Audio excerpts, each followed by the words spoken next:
Billahi minash shaitanir rajim. Bismillahir rahmanir rahim. Assalamu alaikum. It's a good morning, all of you. Assalamu alaikum again. It's a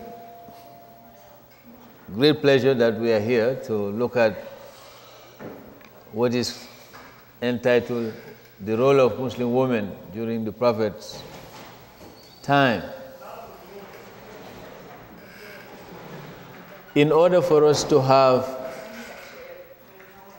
a better view of the role and place of women in the community of Islam that developed, what we have to recognize is the social, cultural, and historical context in which the Prophet emerged in Arabia, and the role and place of women in Jahiliyyah society, and the transformation that the Prophet brought about in that society.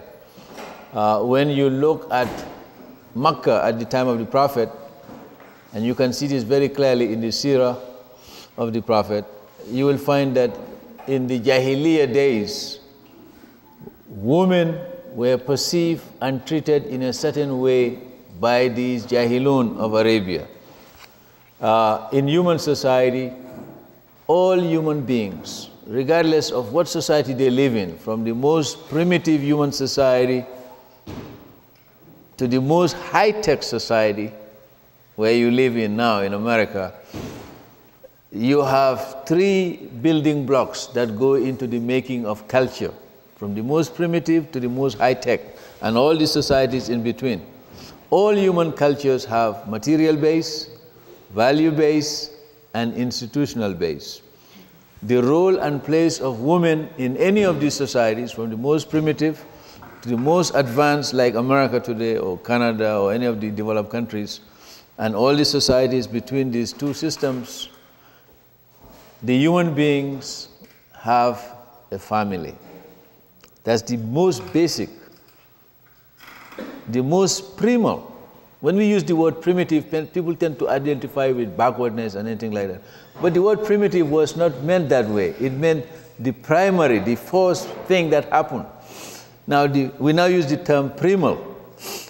The first primal human institution was the family, and the family is still around, even though it has been reconceptualized to the point that today, the British Journal of Sociology, one of the British journals, identified that there are 120 types and forms of families. You can understand what has happened, because you see the distortions in Western society with regard to family. Today, if you have two women living together, that's a family.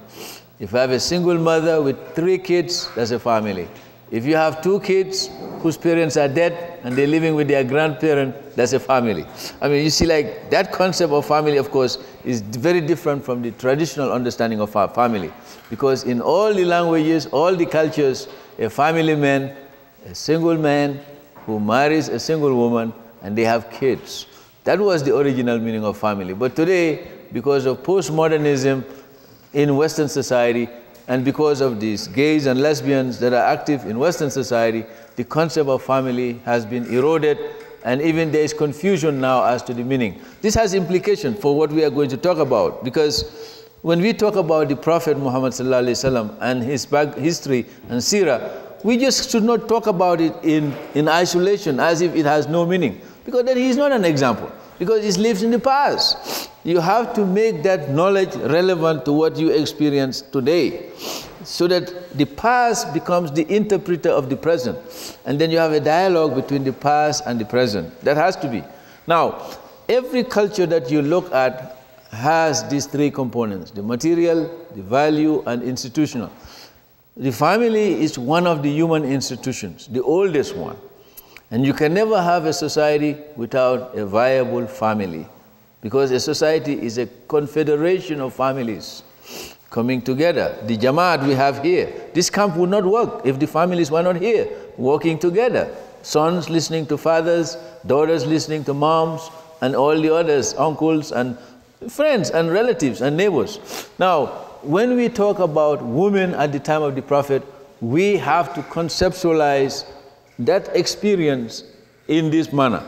that during the time of the Prophet, the Arabs of that period of Jahiliyyah had a way of looking at man-woman relations, families, and society.